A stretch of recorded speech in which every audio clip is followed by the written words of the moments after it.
Salut à tous, j'espère que vous allez bien. Aujourd'hui, nouvelle vidéo FAQ. Je vais répondre à toutes vos questions que vous avez posées sous ce post. Merci à tous ceux qui ont participé. J'essaye d'une manière ou d'une autre de vous faire participer un peu plus aux vidéos. J'essaie de temps à autre aussi de créer des lives, de faire des lives pour pouvoir interagir avec vous en temps réel. Donc encore une fois, merci à tous ceux qui prennent le temps de venir, de participer, de poser des questions. À toutes les personnes qui viennent et qui s'abonnent, qui déposent le petit like. N'hésitez pas à poser votre petit like aussi. Ça aide beaucoup pour le développement de la chaîne. Merci à tous. Encore une fois, c'est grâce à vous. Sans vous, on ne créerait pas de contenu. Donc encore une fois, merci les gars. Vous êtes des frères. Sans plus tarder, let's go. Première question. Sera-t-il difficile pour Bellingham de retrouver sa place de titulaire après son retour face à par exemple un Mastantuono, un Camavinga qui pourrait monter en puissance durant son absence? Bon, les gars, on va se calmer avec Mastantuono. Avec le Franco, il n'est pas encore arrivé, il n'est même pas majeur. On se calme. Et c'est quand même une bonne question parce que il y aura des joueurs qui vont pouvoir profiter de l'absence de Bellingham.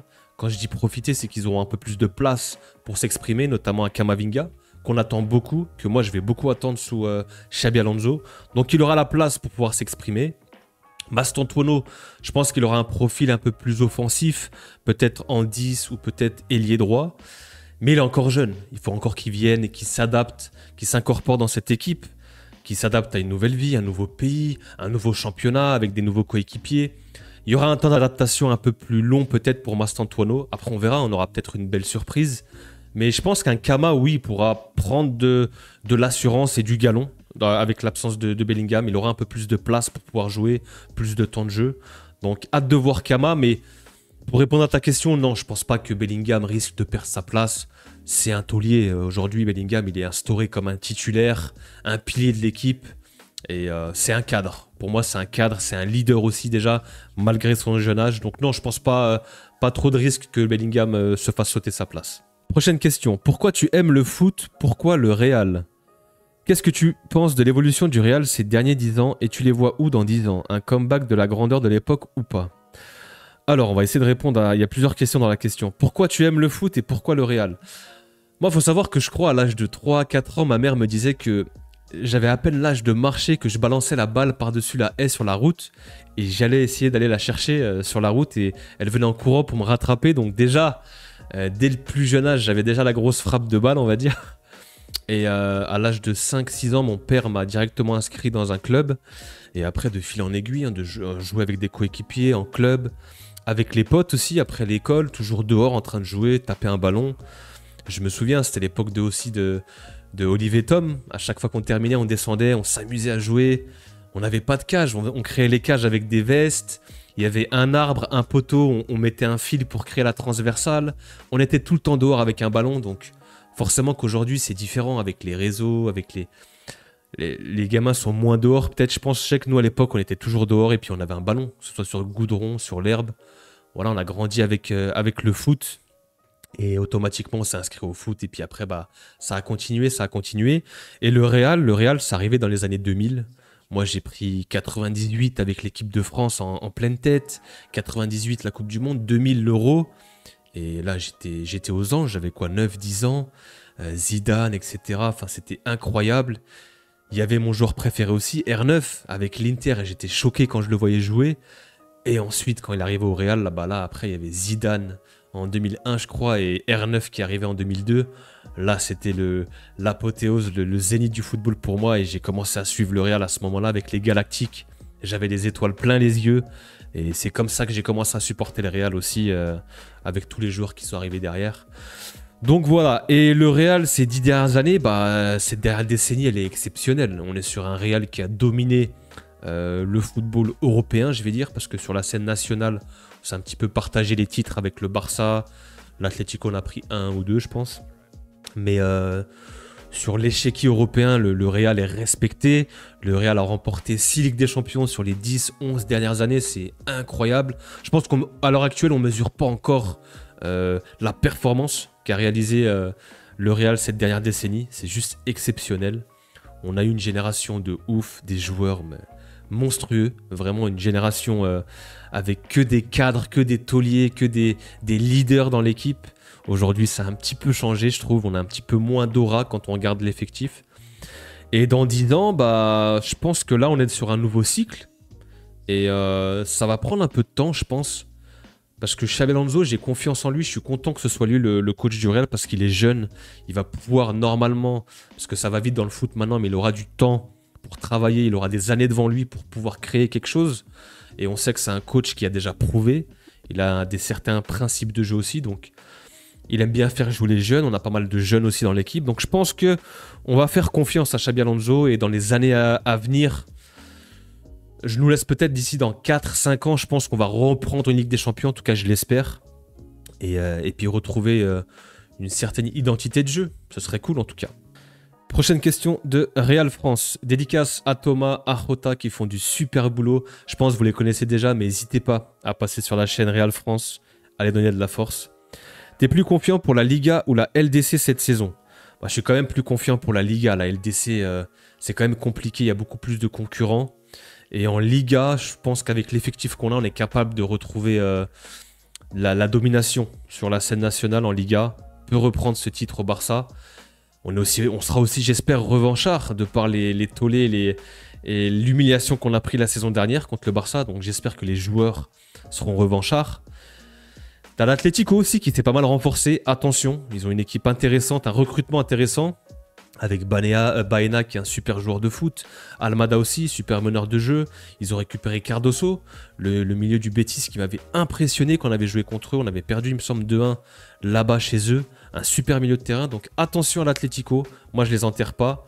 Mais je pense quand même avec l'effectif qu'on a, le championnat, la Liga, c'est un marathon, c'est une course de fond. Tu peux te permettre d'avoir des accros, des matchs nuls, une défaite ici et là.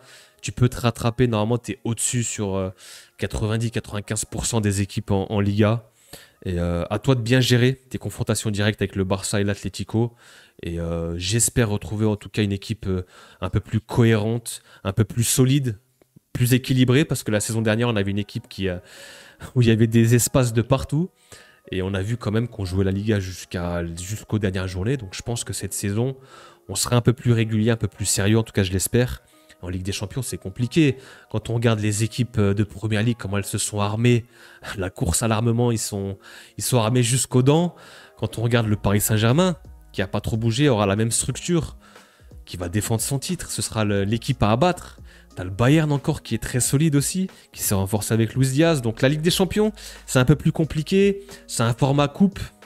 Il y a le tirage au sort, il y a le facteur tirage au sort aussi. Voilà, on ne sait jamais avec le Real en Ligue des Champions, c'est notre compétition, mais voilà, je pense quand même qu'on est un petit peu en retard dans le projet, contrairement à d'autres équipes. Par contre, en Liga, oui, on se doit, même, je dirais même qu'on se doit de retrouver le titre sur la scène nationale en tout cas. Donc, prochaine question. L'arrivée d'un autre défenseur central cet été ou année pro peut-il bloquer la montée d'un Juan Martinez en équipe A par exemple? Bah oui, cet été, s'il y a un défenseur qu'on recrute, par exemple un Konaté ou un autre, forcément que ça va boucher un petit peu la place pour Juan Martinez, qui pour le coup est hyper intéressant. Hein. On avait vu avant sa grosse blessure, il était censé rejoindre l'équipe première. Maintenant, c'est pas figé, c'est pas terminé. Les joueurs comme Alaba, Rudiger, je les vois pas non plus rester encore 3, 4, 5 ans. Il y aura de la place. Même si on recrute, il y aura de la place. Et ce sera aussi un peu une recrue si on fait monter Juan Martinez, un peu à l'image de Gonzalo Garcia, qui pour moi est comme une recrue. Un Arda Güler qui est repositionné en meneur de jeu reculé. C'est un peu une recrue aussi, on peut dire. Donc oui, si on recrute cet été un défenseur, ça peut lui barrer un petit peu la route, mais je pense qu'à l'avenir, il y aura de la place pour lui, sans aucun doute. Que penses-tu du duo Vini-Mbappé? Bon, cette question-là, elle revient souvent. Je l'ai déjà répondu, mais je vais me répéter. Vini-Mbappé, c'est deux top players. Là, il n'y a aucun souci là-dessus. C'est deux top players, deux très très bons joueurs. Maintenant, pour moi, dans une attaque à deux, ils ne sont pas forcément complémentaires. C'est deux profils qui sont trop similaires.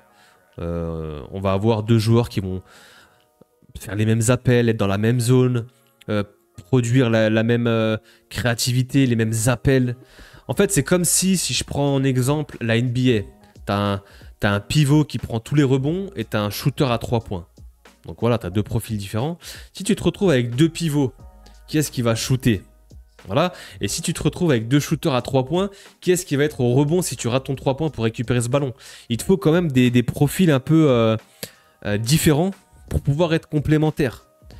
En fait, dans le foot, si vous voulez, je dirais même que des fois, il faudrait même pas les 2 meilleurs à chaque poste, mais les 2 plus complémentaires. Par exemple, dans une charnière, dans une défense à 2, une charnière centrale, il faudrait 2 profils différents. Il faudrait pas forcément les 2 meilleurs défenseurs centraux au monde. Il faudrait, par exemple, si je caricature un petit peu, il faudrait le chat et le chien. C'est-à-dire un défenseur un peu plus propre, qui est dans l'anticipation, qui est un peu plus reculé. Et le chien, je caricature bien sûr, mais un défenseur un peu plus agressif, qui sort, qui vient jouer les duels, qui est un peu plus dans le combat, dans le corps à corps. Et là, en fait, tu as une complémentarité sur les deux. C'est pareil pour si tu as un double pivot. Si tu arrives à avoir, par exemple, un Casemiro et un Modric. Tu avais Modric ou Kroos, par exemple. Si tu avais un Kroos-Casemiro, tu avais un Kroos qui était un petit peu en smoking, un peu la classe, le mec qui joue en ballerine et tout. Et tu avais à côté son garde du corps qui est là pour déménager. Donc, c'est pareil pour les attaquants. Ce serait cool d'avoir un profil où... Je pense qu'un Gonzalo, par exemple, et un Mbappé, ça peut être plus complémentaire qu'un Vini et un Mbappé. Et je dis pas qu'il est meilleur, mais peut-être en termes d'association, ça peut être plus intéressant d'avoir 2 joueurs qui sont différents pour pouvoir un petit peu combler tous les manques. Parce que si tu as 2 joueurs qui sont similaires, tu vas avoir d'autres manques dans d'autres secteurs de jeu. Enfin bref, j'ai essayé de faire des métaphores, j'espère que vous m'avez compris. Mais je pense que ça peut fonctionner quand même. Attention, je pense que ça peut fonctionner, on l'a vu par bribes. Mais voilà, ils sont pas très complémentaires. À voir ce que ça va donner, moi j'ai quand même des doutes encore. Alors, qui finira meilleur buteur de PL cette saison? Ah, ok, en PL. D'ailleurs, la PL s'annonce vraiment exceptionnelle, hein, avec toutes les recrues, les équipes qui se sont renforcées. On est sur la PL du siècle, les gars. En PL, le meilleur buteur la saison prochaine... Je pense que ça pourrait jouer entre 2, je dirais peut-être entre... Ou peut-être entre 3. Je pense que Haaland sera peut-être meilleur buteur parce que City, je les revois vraiment revenir sur le devant de la scène. Un comeback de City avec un Haaland qui est buteur. Un Mohamed Salah, toujours buteur aussi, je pense. Et tout dépend si Isak va à Liverpool. Ce qui risque de se faire, hein, ce deal, s'il se fait, ce serait énorme. Et je pense Isak peut devenir aussi meilleur buteur de PL. J'hésite entre les 3, mais je dirais peut-être un Haaland ou un Isak. En tout cas, on verra la saison prochaine. En tout cas, ça promet la PL. Hein. Qu'est-ce que tu penses de l'évolution du foot de manière générale, années 90-2000 à maintenant? Ça a pas mal changé, hein, ça a pas mal changé. Maintenant, on est sur un football tactique, d'intensité, où ça va beaucoup trop vite, il y a très peu d'espace aussi pour s'exprimer. À l'époque, dans les années 90-2000, moi c'est à l'époque où je découvre un peu le foot, où je suis encore trop jeune pour comprendre la tactique, mais voilà, je me prends le foot dans les années 98-2000, et à l'époque, tu avais quand même aussi des équipes qui avaient chacun leur propre style. Tu arrivais à différencier le Real, le Milan, Manchester United. Ils avaient chacun leur style et tu avais beaucoup plus d'espace, et les joueurs avaient beaucoup plus de place pour pouvoir s'exprimer, un peu plus de spectacle. Je dis pas qu'aujourd'hui on en a moins, mais c'est un peu plus rigide, un peu plus... comment dire t'as beaucoup moins de place pour t'exprimer, c'est beaucoup dans la tactique. Les équipes se ressemblent beaucoup aussi, je trouve. Et on est vraiment sur presque de la perfection pour pouvoir déséquilibrer l'équipe adverse. On travaille beaucoup tactiquement et ça a pas mal changé. Moi, je suis pas hyper fan de comment ça a changé, mais c'est comme ça, hein, le football, il a changé. Et chacun essaie d'aller chercher la performance ultime. T'as des équipes qui jouent bloc bas, très resserré aussi. Il y a beaucoup moins d'espace pour essayer d'attaquer. Donc des fois on a des matchs qui sont un petit peu chiants, où tu t'endors un petit peu. Je me rappelle de City par moment où voilà, ils faisaient la passe à 10 devant la... T'avais l'impression que c'était du hand aussi. Donc aujourd'hui voilà, les équipes sont beaucoup plus rodées, ça travaille beaucoup avec les outils, avec la vidéo. Bon, il y a la VAR aussi maintenant. Ça a pas mal changé à l'époque, voilà, t'avais plus de place et je dirais qu'aussi que les équipes avaient un peu plus leur identité propre à elles-mêmes, quoi. Donc voilà. Mbappé et Vini, ça pourrait fitter cette année, donc j'ai répondu à cette question auparavant. Mais en gros, moi je pense que ça peut fitter, hein, ces 2 top players. Maintenant, c'est des profils similaires, à voir comment Xabi Alonso va réussir à les faire jouer ensemble. Et puis à eux aussi de faire des efforts, d'avoir un esprit collectif aussi. Donc on verra, mais je pense que ça peut fonctionner quand même. Quelle saison était selon toi la meilleure version du Real, le plus grand cru? Ça dépend ce qu'on appelle par meilleure saison.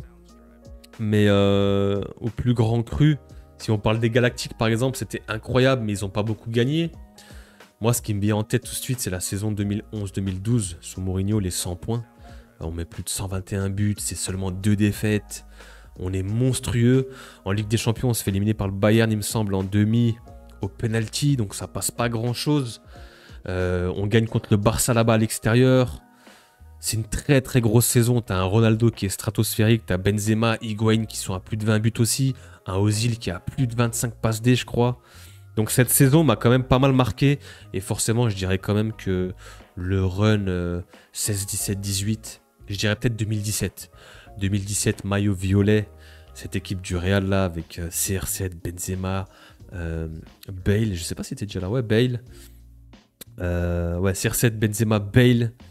Isco aussi qui était monstrueux. On avait le milieu de terrain, Kroos, Casemiro, Modric.